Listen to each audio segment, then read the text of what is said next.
We got Sean Rose with us here this evening. We're going to talk about the stories making the news this week. Sean, what are we talking about this week? Thank you, Adrinka. Good evening, viewers.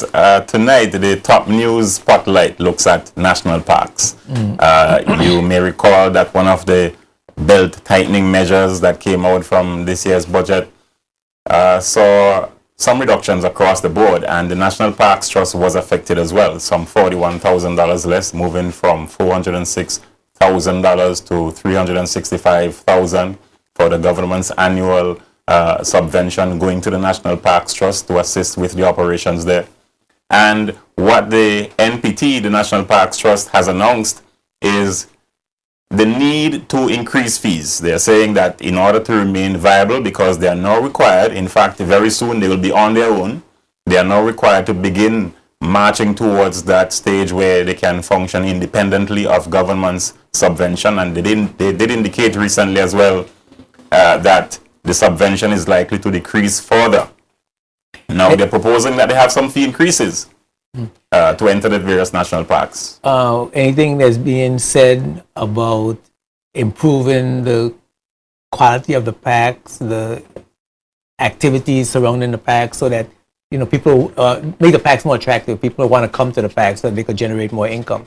Yes, in fact, one of the arguments that supports the increase says that basically they need to ensure that the various upkeep activities are sustained, that they can keep the staff at the various parks. For example, at the bats, very early in the mornings, the staff go there and they do their sweeping and what have you. A number of other initiatives are done in terms of making sure that the various parks are kept up to a certain standard, so that visitors in particular, along with residents, when persons go there, they can feel comfortable at the various sites. What we haven't heard, as you asked, Edrinka, is the need for fulfilling the desires for more activities. They're basically saying we got to focus first on keeping these facilities at a certain standard. Well, certainly if you want to generate more activity so you could charge more money, so you can reduce the subvention, certainly you have to attract me to the park. I'm not just, if I'm not just a nature lover, yes, I'm not going to want to come into the park just to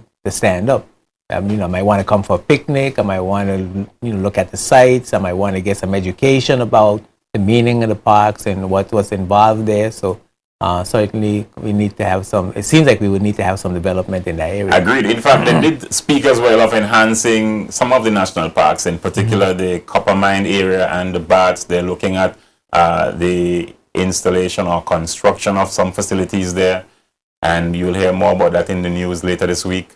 One of the things that the officials at the National Parks Trust also pointed to was the fact that there is a demand for the facilities in terms of the number of visitors who come there. So for the bats in particular, some 85,000 people visited that national park in 2012 at the Smugglers Cove facility, which discussions are going on there as well. And you may recall that quite recently, the area representative, First District Representative Foy, along with the Natural Resources Minister, Dr. Pickering, held a joint meeting, basically a bipartisan approach to look at how they can develop that area. That is still out there for the jury to decide on what is the best way forward. Well, we heard that the residents were interested in keeping the Smugglers Cove area just as it is. I suspect it certainly needs some restroom facilities, and places where you could probably wash your feet and change your clothes and get back in your car after having a nice time at the beach.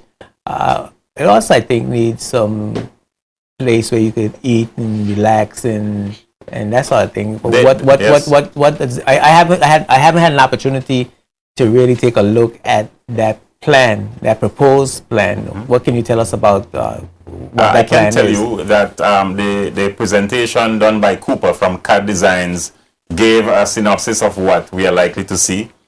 Some 9 buildings involving an information center, bathroom facilities, kiosk, and gazebos. And apparently the vendors who are there already will be accommodated, and they are going to be housed in some of those facilities. We heard coming out of that meeting that in the peak season, over 100 visitors go to that beach on a daily basis. So that really speaks to the need or the value of having it developed, basically along the lines that government is proposing. However, the need for it to be eco-friendly and to balance that development with the environment is really something that, has to be decided. And in fact, coming out of that meeting held recently, in fact, that was held in Carrot Bay, an 11-member committee was set up involving residents to have discussions with the planners, basically, to decide the best way forward. Yeah, well, certainly in JTV News this week we'll be hearing more about these topics. Hearing and seeing, you'll get a chance. Yes, hearing and seeing. First, yes. And you'll show some of the proposed designs, and so we'll get a good view of what is to take place in that area. Definitely. Well, Sean, of course, it's always good to see you, and thanks for coming by and giving us the update on those stories that will be making the news this week.